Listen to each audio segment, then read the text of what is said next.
You're listening to Soap Dirt, the latest in television entertainment news.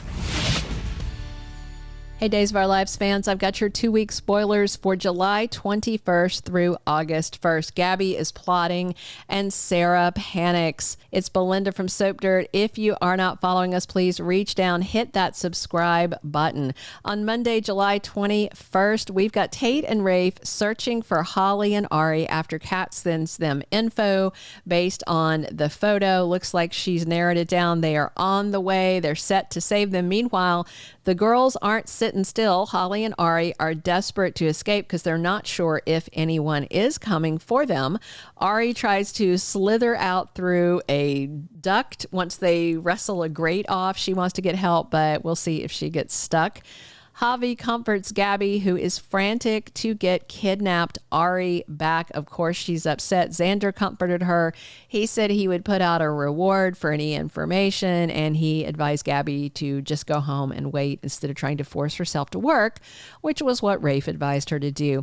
Xander and Phillip argue at the office. They continue to not see eye to eye and bicker, but I do wonder if baby Victoria is going to like Uncle Phillip. If she does, that might actually sway Xander to soften on him a little bit, since Victoria is going to be up at the office until he and Sarah work things out. Gwen has more harsh things to say to Leo. I can't really blame Gwen, right? You know, whether you like her or not, what Leo did was so dastardly. Tuesday, July 22nd, Sarah is stressed out about Xander trying to get full custody of Victoria. I understand Sarah's concern, but she also knows Xander would never hurt Victoria. And by denying Xander any visits at all, she's kind of pushed him to this point. You know, she is playing with someone that she knows is quite the villain. Stephanie freaks out on Alex. It may be about her novel. I wonder if Kayla said something else to her. Plus, EJ is really annoying Kayla, and it sounds like more drama at University Hospital. He's already making budget cuts. Maybe EJ is proposing more radical things that Kayla does not like at all.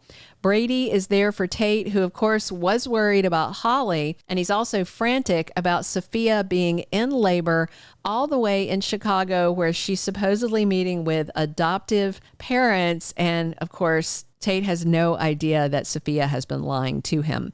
Melinda has another idea for Sophia, and they plan to head back to Salem without her wearing the baby bump, but with a big tall tale to tell.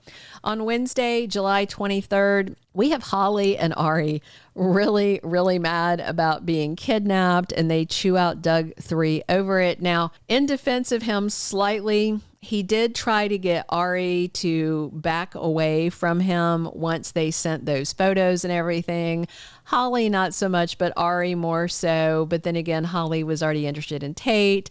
And by the way, Peyton Meyer's run as Doug 3 ends this week. I do like him. I'm a fan of his work. I don't necessarily feel like they did, a great job creating a character for him, and especially for it to be so short term, and it's going to leave a gap in the teen scene because now Ari doesn't have a romantic partner. Xander allows Sarah to see Victoria. I'm guessing she's going to come up to the office, and of course Sarah's very upset, but again, she poked the bear. You know what happens when you do. Sophia tells a shocking story to Brady and Tate. So Sophia's going to tell them that she went into labor in Chicago. She gave birth to a baby girl who has already been adopted, and their jaws are going to absolutely drop. This was all part of Melinda's plot. Plus, Gabi is plotting with Tony. He has got a big offer that Gabi won't be able to resist. It's about Demara and getting Gabi, Chic, and Demara back out of Titan hands. This is the big plot from the summer and fall promo where Gabi is saying fighting fire with fire, and Tony says no, fighting fire with arson. I like that. I enjoy Tony. I'm glad Teo Pinglis is back.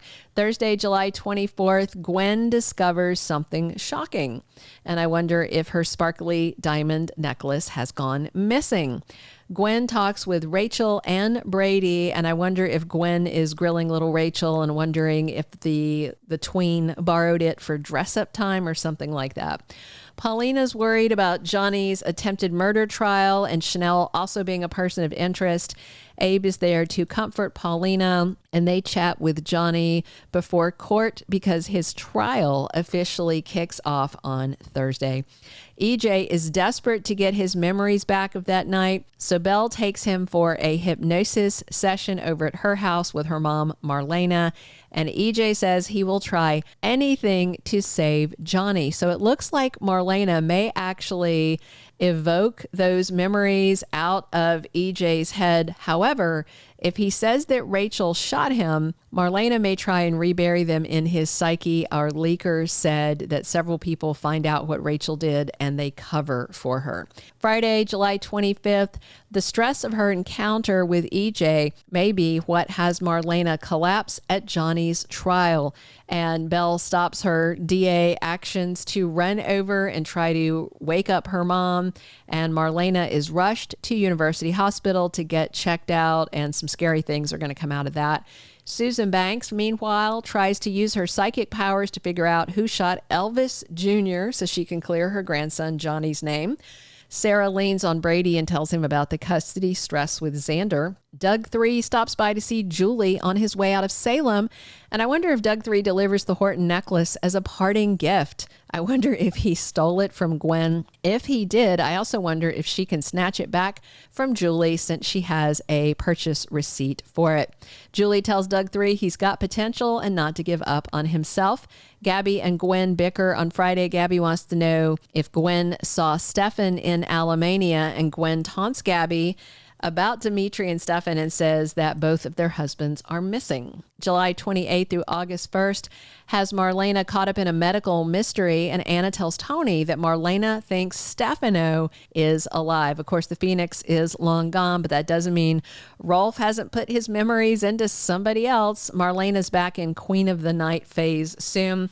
Tate's upset about Sophia giving their daughter up for adoption and him missing the birth and never seeing their child. She and Melinda need to stop Tate from digging into this. Little does he know, Javi and Leo have his son, who's not a daughter, and time's running out for Sophia to take Tesoro back before that window closes and he'll go into foster care or up for adoption. Tate is relieved that Holly's back safe and sound and they're reunited, but I'm asking, who is going to be Ari's love interest now that Doug 3 is gone? Will Aaron Green be back for the summer? Maybe. Kat and Rafe keep digging into EJ's finances, trying to follow the money trail for the buyout of the hospital. Phillip and Xander are at odds, but get closer. Gabi soon kisses Xander at the bistro in front of Sarah, prompting Sarah to kiss Brady and Xander to fly into a rage and punch him. Belle worries about Marlena, and the trial continues with Paulina, Rachel, and others testifying, and more info leaks out about what is Gwen's real agenda back in Salem. Thank you for being a loyal listener. Follow us wherever you get your podcast, because you don't want to miss the next episode. Soap Dirt is on all the major podcast platforms, including Apple Podcast, Spotify, iHeartRadio, and more.